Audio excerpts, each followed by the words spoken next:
I have with me the perfect person to really decipher all these very difficult questions, Mr. Venu Srinivasan of TVS Group. Mr. Srinivasan, pleasure to have you back on ET Now. Thank you for joining us. Now, Mr. Srinivasan, you run a business which is a consumer-facing business, the auto business. It's a business which is dependent on availability of cash at the consumer end and also the feel-good factor. Given how festival demand has been, especially for the auto sector, somewhere are you surprised and even delighted with the ability of the consumer to really hold on? We are definitely optimistic, but very cautious a couple of months ago. But now I would say we are optimistic. We have reached in the automotive industry and along with other consumer goods, FMCG, back to about last year's level. And so that is a much sharper recovery than was expected. So we are very happy with the way Indian consumer, as you say, has bounced back. So, Mr. Srinivasan, do you think the demand comeback which has happened in the sector which you represent, the auto sector, could be a function of pent-up demand, or you think the pent-up demand will actually translate into a cyclical upturn? Well, it's a fair question. And the reason when I was asked a month ago to appear on your channel was I wasn't sure. I wanted to wait till Diwali was over. And after having seen Deepavali, I'm convinced that it is here to stay. There is actually a normalization taking place, except for sectors which are to do with hospitality, airlines, tourism. I think they continue to be affected. Now, Mr. Srinivasan, while all of us are very happy and delighted and no one is complaining that demand has come back, the fact that demand has come back, it needs to be looked into context of what is creating this demand, what is generating cash flow at a time when unemployment is there. Government stimulus, unlike what other countries have done in India, was not very large. So where do you think this demand is coming from? See, I think a lot of jobs have come back, at least speaking for the automotive industry. A whole lot of migrant jobs have come back. So that is a very good positive. Government has given a lot of succor to small and medium-sized companies in terms of extending liquidity. And I think that has really helped keep them afloat. And while we all clamored for a lot more giveaways, the fiscal space wasn't there. Now looking back, I think we are quite happy, actually, the government did not give as much as we wanted because things have come back more quickly and sharply than we expected.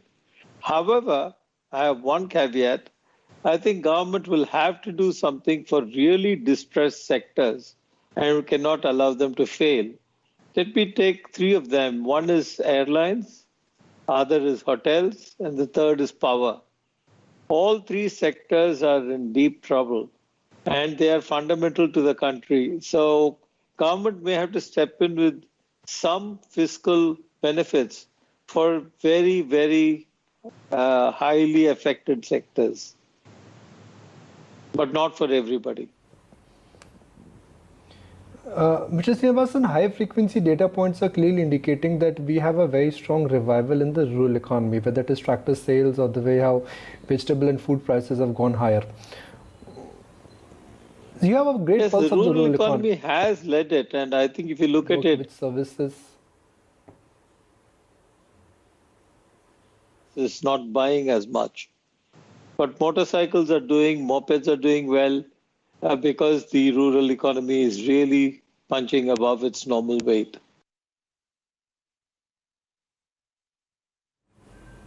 When we spoke last, you were talking about supply constraints which you were experiencing, especially in relation to the supply chain management and availability of auto components. Have those supply challenges got resolved now?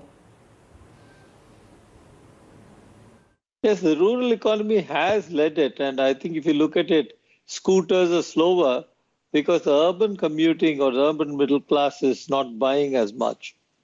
But motorcycles are doing, mopeds are doing well because the rural economy is really punching above its normal weight. Yeah, supplies have come back, supply chains have eased up, things are much more normal. People have migrated back to work. So I would say we are near normal, except for a lot more precautions that we still have to take, like between shifts, a break, and anybody going, for example, for Deepavali back to native places and coming back, we had to do a rapid test, at least to eliminate any possibility of people bringing contamination back to the factory. So those precautions, I think, are going to distancing, masks are going to continue for a long time. I think at least till a vaccine comes or a herd immunity comes. And I would not like to comment about either of them because I don't know enough about it. There is a big disruption which is evident clearly in the auto space. Tesla and the kind of disruption which is happening in the car market is unprecedented. Do you see a same level of disruption even happening in the two-wheeler space? Because electric two-wheelers are a reality. You can see on road that electric scooters are there. Yeah, I think it's a very important question because disruption is coming in many ways. First, digitalization is coming in a very big way. Some people claim that digitalization has been pushed 10 years forward because of the COVID. For example, brick and mortar companies or retail will certainly be affected. You see a lot of shops shut, and many of them may never reopen. Restaurants are going to feel the heat because Zomato and Uber Eats, all kinds of apps are taking people now realize they can dine at home with restaurant food. So I think there are many sectors which are going to be affected. Advertising, for example, we are going far more digital across the board. As far as the automotive space is concerned, I think there will be a changeover, not as rapidly as some people expect, but given a 10-year horizon, this is what we have been arguing with. The government also has given us a migration path because supply chains have to be set up. Lithium is a scarce commodity. There's no battery manufacturing in India. And for this to catch up will take time. So like BS4, BS6, we need a roadmap and an orderly roadmap so that we can manage the supply chain as well. If you look at also a lot of the suppliers who are making forgings, castings across India, were a lot of small and medium companies. They also have to adjust to this changeover. So I think this migration will happen. I think by 2030 or 35, people are expecting a large percentage of vehicles, internationally four-wheelers, about 35%. So we would also like to think that a lot of the urban motorcycles or scooters may also migrate towards electric to some percentage. For me, it's very difficult to say what percentage today. So directionally, how are you planning to spend in that space? Directionally, would you be spending a portion of your R&D into this area just to understand the benefits of EVs? I think all of us are working very hard. The supply chain is not yet there in India, but will develop. For example, there are motors still come imported, batteries are still imported. Maybe the controllers can be made in India, but still the batteries and motors have not yet been indigenized. Internal capacity has not come up. But it will happen. Now, one side, Indian government is pushing for the PLI schemes, and we are talking about Atmanirbharta in India, which is to make India self-reliant. However, given that a basic component which is used in the electric vehicles is battery, and the source of battery is lithium, which is not found in India, do you think in the Indian auto sector it would be very difficult in a sense to really have complete Atmanirbharta? See, first, we welcome PLI, but we have to see the rules and the amount of incentives that are actually given. But definitely, Atmanirbhar is welcome. In many cases, we went much below the bound duty of rates, which we had signed with WTO. It was not really necessary to go so rapidly down to actually applicable duties being much below bound rates. So I think we have headroom to increase the bound rates to encourage local manufacturing. But in order to make Indian companies efficient and competitive, over time, again, we should bring it down. Because if you're going to give too much protection, then everybody is going to take it easy. There's going to be no pressure to improve. So I think in the medium term, Atmanirbhar raising duties is very good. But over time, government must again bring duties down to make Indian companies strive for the market. Now, Indian entrepreneurs for the longest time, Mr. Srinivasan, have raised four concerns: land, cost of labor, ease of doing business. A lot of concerns are getting addressed, at least on the land front, also on the interest rate front. Taxation, which also has come down dramatically and is one of the lowest in the world. Given that the conditions are now much more favorable, do you think Indian manufacturing sector now will enjoy a level playing field? See, if you look at the labor laws, actually it has been codified into 4 laws. What has significantly benefited is small and medium industries employing a fewer number of people who have now got a lot of relief on the labor laws. The rest of the larger companies, the labor laws remain the same, and I'm not even asking for any major change. But when it comes to ease of doing business, I think arbitrariness of the government must become less.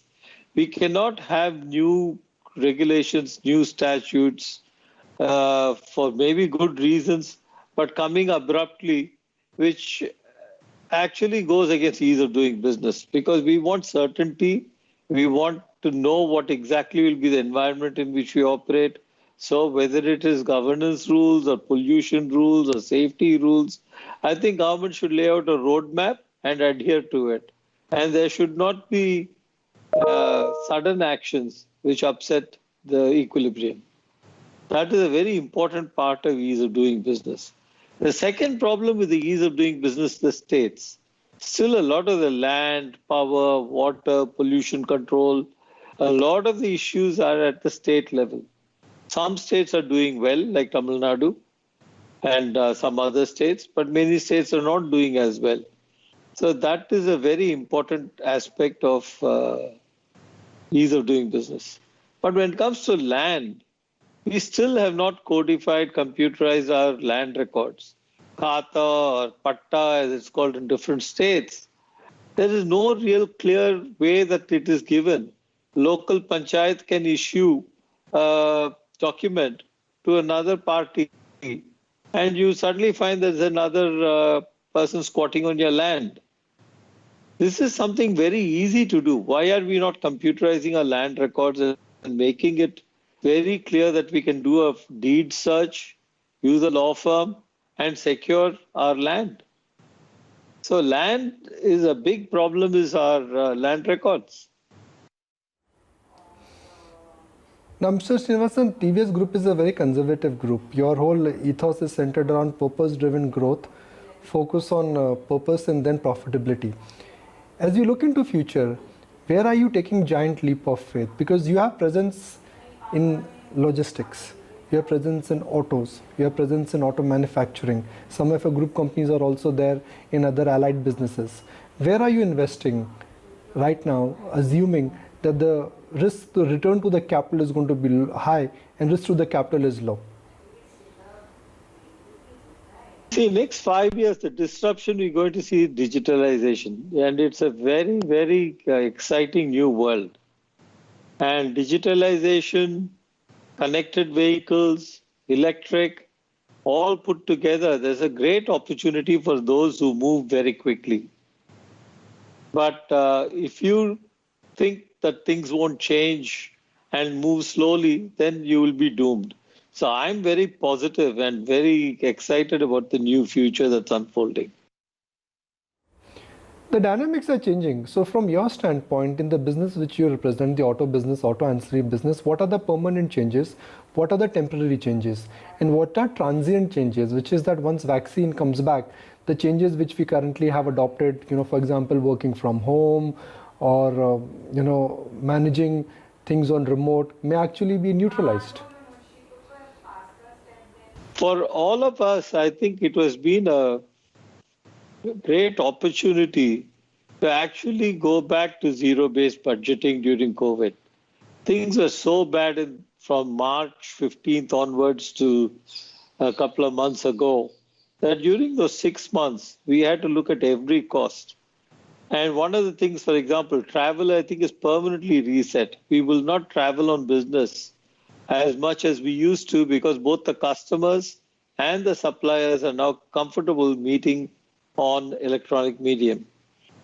And productivity again, a lot of indirect costs. In India, we have 2 people to do the work that 1 person does anywhere else in the world. So a lot of indirect areas of productivity, I think, will get a sharp focus. Work from home will get a sharp focus, which will again reduce the cost of commuting and people spending. So I think permanently, I expect about 15 to 20% reduction in our fixed costs. Right. Now, if I may just quote Mr. Rajiv Bajaj, and Mr. Rajiv Bajaj has gone on record and said, look, Bajaj Auto has ambitions not to be the largest two-wheeler player in India, but the most profitable two-wheeler player in India. What would be the focus of TVS? Are you looking at increasing your margins? Are you looking at increasing your market share? Are you looking at increasing your profitability? What would be the core thrust for TVS? Because there is a great room for you to improve in your market share, on your margins, and also on your profitability. I think increasing margins is clearly on the plate, and I think you're seeing from the last quarter that our margins are improving and will continue to improve. But on the other hand, globalization demands scale, and I think we will grow in scale by being a global player. And the premiumization is another important aspect that we're paying attention to with the acquisition of Norton. As it rolls out, you'll see more premium bikes with better margins. That will again help to push our margins up. And before we wrap, Mr. Srinivasan, just one more question, which is that if you look at the Indian manufacturing sector, two-wheelers have an edge, pharma companies have an edge, and both are very complex industries. They involve complexity. There is a big supply chain which has to come together, and when you are efficient in exports, that means you have a global edge stroke competitiveness. Why is that Indian auto or the two-wheeler industry and the pharma industry has managed to create magic, but other sectors and other industries are failing it at a global level? See, before pharma, I would also like to take IT. IT has done very well because they have no dependence on the local infrastructure. They have their own building and they are connected by satellite or broadband to the world, and they have complete freedom of way of work. All the labor laws do not apply to them. They don't have the problems of land acquisition to the same degree that manufacturing has. So, and they don't have checkposts, they don't have customs, they don't have GST in the same way because everything is electronic. And pharma, again, is completely automated, highly science-driven, and both IT is also science intelligence driven. And in those areas, India has done very well. In manufacturing, you're done in two-wheelers very well because India is the largest global market for two-wheelers. And I think we have used that space, and the hard competition between Hero, Bajaj, Honda, TVS has really made us a very competitive industry, and that's why we're able to export so much. I think it's the scale, the size of India. So anybody who uses the scale of India to the advantage can be a global player. All right, Mr. Srinivasan, really appreciate your time. Thank you for joining us. Stay safe, and certainly hope to see much more of you going forward.